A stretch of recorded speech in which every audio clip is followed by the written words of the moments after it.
बार फिर से आप सभी लोगों का लक्ष्य कोचिंग ऑनलाइन क्लासेज में हार्दिक स्वागत करता हूँ। आज हम लोग बात करेंगे क्लास 10th में साइंस चैप्टर 1 रासायनिक अपक्रिया एवं समीकरण। रासायनिक अपक्रिया एवं समीकरण जो चैप्टर 1 है आपका, उसके बारे में पढ़ने के लिए, रासायनिक अपक्रिया के बारे में पढ़ने के लिए हमें उससे पहले कुछ चीज़ें पता होंगी। उससे पहले हमको पता होना चाहिए परिवर्तन क्या होता है। परिवर्तन जैसा कि आप लोग जानते हैं, आप लोगों ने सुना भी होगा कि परिवर्तन प्रकृति का नियम है।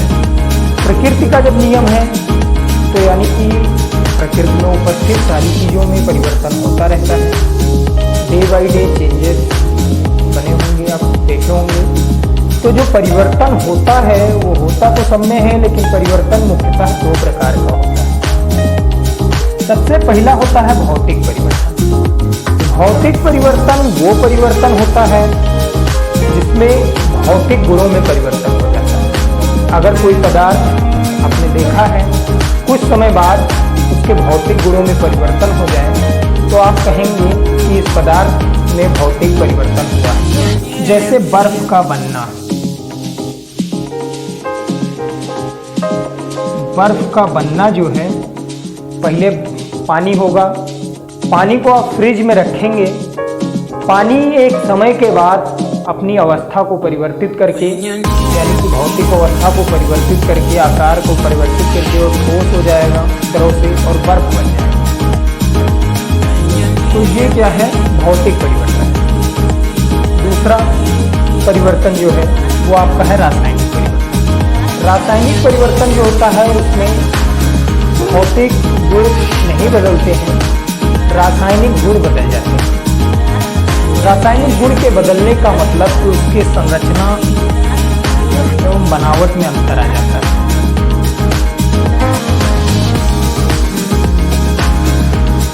अगर रासायनिक परिवर्तन देखें तो दही बनना, दूध से दही का बनना जो है वो रासायनिक परिवर्तन। अब आप लोग जानते हैं कि दूध और दही देखने में सब एक जैसी, वाइट कलर, लगभग सबका सेम, लेकिन दूध और दही के रासायनिक संरचना में काफी फर्क होता है। तो ये रासायनिक संरचना एवं बनावट में फर्क है, यानी कि वो रासायनिक परिवर्तन के कारण बना हुआ है। अब रासायनिक परिवर्तन जिसके कारण होते हैं, जिस प्रक्रिया के कारण रासायनिक परिवर्तन संभव होता है, उस प्रक्रिया को हम लोग रासायनिक अपक्रिया कहते हैं। रासायनिक अपक्रिया यानी कि कोई ऐसी अपक्रिया होगी जिसके कारण, जिसके फलस्वरूप रासायनिक परिवर्तन होता है। जैसे हमने यहाँ देखिए लिखा है, जब 2 या 2 से अधिक पदार्थ मिलकर किसी अन्य पदार्थ का निर्माण करते हैं तो इसे रासायनिक अपक्रिया कहते हैं। कोई भी अपक्रिया ले लीजिए, उसमें अगर 2 या 2 से अधिक पदार्थ मिलते हैं और फिर किसी एक अन्य पदार्थ का निर्माण कर देते हैं तो वो जो अपक्रिया बनेगी वो रासायनिक अपक्रिया कहलाएगी।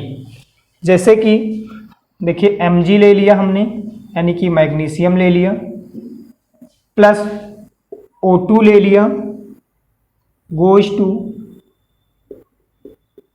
MgO बनाया। ये अपक्रिया देखिए, मैग्नीशियम ले लिया, ऑक्सीजन ले लिया, मैग्नीशियम ऑक्साइड बना दिया। यहाँ पे देखिए O2 है, यहाँ पे हम 2 लिख देते हैं और यहाँ पे 2 लिख देते हैं।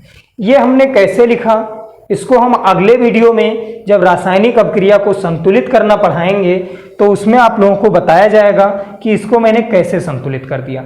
ये संतुलित नहीं थी इसलिए हमने यहाँ पे 2 लिख लिया, यहाँ पे 2 लिख लिया, ये अब संतुलित हो गई है। आपको अभी रासायनिक अपक्रिया को संतुलित करना नहीं आता है तो आप हमारा अगला वीडियो देखेंगे जिसमें हम रासायनिक अपक्रिया को संतुलित करना बताएंगे। हाँ, अब रासायनिक अपक्रिया के बारे में थोड़ा सा और पढ़ लेते हैं।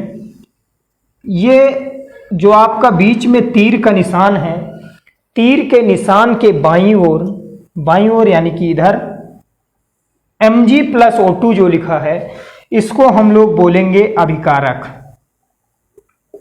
क्या बोलेंगे? अभिकारक। तीर के निशान के बाईं ओर जितने भी एलिमेंट होंगे उनको हम अभिकारक बोलेंगे। अगर इंग्लिश आपको लिखना है तो आप उनको रिएक्टेंट बोल सकते हैं। तीर के निशान के दाहिनी ओर जो भी बनेगा, चाहे वो एक पदार्थ बने, दो पदार्थ बने, तीन पदार्थ बने, जितने भी बनेंगे वो सब उत्पाद कहलाएंगे। उत्पाद यानी कि प्रोडक्ट। तो रासायनिक अपक्रिया आप लोग समझ गए होंगे। रासायनिक अपक्रिया वो अपक्रिया होती है जिसमें दो या दो से अधिक पदार्थ मिलते हैं और कोई एक तीसरा नया पदार्थ बना के देते हैं। जिसमें जो पदार्थ मिलते हैं उनको हम लोग अभिकारक कहते हैं, जो नया पदार्थ बन के मिलता है हमें उसको हम लोग उत्पाद कहते हैं। अब देखिए, जब रासायनिक अपक्रिया होगी तो हम कैसे पहचान करेंगे कि रासायनिक अपक्रिया हुई है या नहीं हुई है। तो रासायनिक अपक्रिया की पहचान कुछ तथ्यों से हो जाती है। पहला तथ्य उसमें है अवस्था में परिवर्तन। कोई भी रासायनिक अपक्रिया होगी तो हो सकता है कि उसकी अवस्था परिवर्तन हो जाए, या फिर दूसरा जो तथ्य है वो कह रहा है कि रंग में परिवर्तन। कह रहा है कि हो सकता है अवस्था परिवर्तित हो जाए, या फिर नहीं अवस्था परिवर्तित हुई तो रंग परिवर्तित हो सकता है, या फिर हो सकता है गैस का निकलना। अब गैस के निकलने की बात अगर है, आपने नाम सुना होगा, भूगोल में आपने पढ़ा भी होगा, ज्वालामुखी का फटना। ज्वालामुखी का फटना जो है वो एक रासायनिक अपक्रिया है। उसके अंदर रासायनिक अपक्रिया होती है, अचानक ज्वालामुखी फट जाता है और फटने पे उसमें से क्या निकलती है? गैस निकलती है। ठीक। उसके बाद ताप में परिवर्तन। ताप में परिवर्तन करने से भी रासायनिक अपक्रिया आपको मिलेगी। किसी का आप ताप बढ़ा देंगे तब रासायनिक अपक्रिया होगी, किसी का ताप घटा देंगे तब रासायनिक अपक्रिया होगी। लास्ट में एक और तथ्य बचता है जिसको हम लोग बोलते हैं अवक्षेप का निर्माण। अवक्षेप का निर्माण क्या है? कुछ ऐसी रासायनिक अपक्रियाएं होती हैं जिसमें नीचे अवक्षेप बच जाता है, तो उस जो अवक्षेप बच जाता है उस तथ्य के आधार पर यहाँ पे हमने लिखा है कि अवक्षेप का निर्माण होता है। अब उसके बाद हम पढ़ेंगे कि रासायनिक समीकरण क्या होता है। तो रासायनिक अपक्रिया का, देखिए लिखा है यहाँ पर, रासायनिक अपक्रिया का प्रतीकों तथा सूत्रों द्वारा संक्षिप्त प्रदर्शन रासायनिक समीकरण कहलाता है। फिर से एक बार देख लीजिए, रासायनिक अपक्रिया का प्रतीकों तथा सूत्रों द्वारा संक्षिप्त प्रदर्शन रासायनिक समीकरण कहलाता है। कोई भी रासायनिक अपक्रिया आपको दे दी गई, उसको आप एक एक प्रतीक लिख लीजिए, एक एक सूत्र लिख लीजिए और उसके द्वारा प्रदर्शित कर दीजिए। प्रदर्शित करेंगे आप जब, तो जो देंगे आप प्रदर्शन, वो प्रदर्शन आपका रासायनिक समीकरण कहलाएगा। जैसे हम मान लें, अगर मेथेन ले लेते हैं, मेथेन का सूत्र होता है CH4। मेथेन हमने ले लिया और मेथेन को हम ऑक्सीजन की उपस्थिति में जला देंगे, यानी कि मेथेन का दहन करवा देंगे, ऑक्सीजन की उपस्थिति में करवा देंगे। तो ऑक्सीजन, चूंकि दहन कराने के लिए ऑक्सीजन जरूरी होता है, बिना ऑक्सीजन के दहन नहीं हो सकता, तो ऑक्सीजन मैंने लिख लिया। दहन कराना है यानी कि डेल्टा का साइन बना दिया। डेल्टा का मतलब है कि हीट इसको देनी है। जब हीट हम लोग देंगे इसको, तो यहां पे बनेगा कार्बन डाइऑक्साइड प्लस H2O। देखिए फिर वही बात, ये अपक्रिया जो आपको दी गई है ये बैलेंस नहीं है, यानी कि संतुलित नहीं है। संतुलन का मतलब ये होता है कि अपक्रिया में तीर के निशान के बाईं ओर, यानी कि जितने भी अभिकारक दिए गए हैं उनके परमाणुओं की संख्या उत्पाद में पाए गए परमाणुओं की संख्या के बराबर हो। इसमें ऐसा नहीं है, तो हम क्या करते हैं, यहाँ पे हम 2 लिख देते हैं, यहाँ पे 2 लिख देते हैं। अब बैलेंस बराबर हो गया। बैलेंस बराबर यहाँ पे कर दिया मैंने।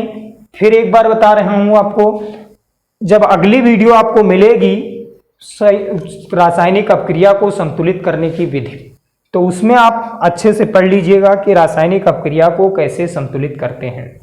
तो ये आपका पार्ट 1 हो गया और इसी चैप्टर का पार्ट 2 अगले दिन आपको मिल जाएगा, जिससे आप लोग पढ़ लेंगे। किसी भी लेक्चर की या किसी भी वीडियो की अगर PDF नोट्स आपको चाहिए तो आप हमारे नंबर पे व्हाट्सएप कर सकते हैं और व्हाट्सएप से आपको PDF कॉपी मिल जाएगी।